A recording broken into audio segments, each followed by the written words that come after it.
When the kids were growing up, one of the favorite desserts Sister Evans would cook would be 7-Up cake.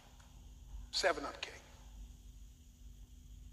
She would line ingredients out on the counter: flour, sugar, butter, nutmeg, and whatever else. She'd line it out on the counter. I don't ever remember taking a spoon, put it in flour, and eating flour. I don't recall ever doing that. I never remember putting a spoon in sugar, eating a spoonful of sugar. I don't remember that. I don't remember cutting butter and putting a slab of butter in my mouth and swallowing that.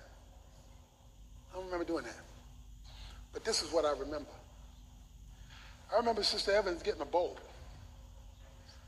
putting flour in the bowl, and sugar in the bowl, and eggs in the bowl, nutmeg in the bowl, pouring some 7-Up in there. And then she began to stir it.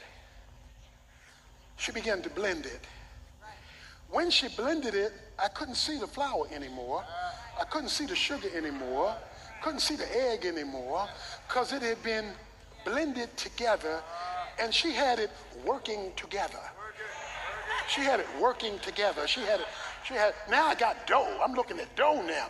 It was all these separate things, but now it's all confluence. It's all tied together in dough. But then something else happened. Took it and put heat under it. Put it in the oven, let it burn for a minute. Let it suffer for a little while. She put the dough that had been mixed together in the suffering of heat. And all of a sudden, with the heat suffering and the dough mixed, I saw something rising. And I began to smell something. And all of a sudden, it got pulled out the oven. And all I could say was, good. You see, when all the elements were separate, I wasn't impressed. When all the elements were separate, it didn't look like much was going on.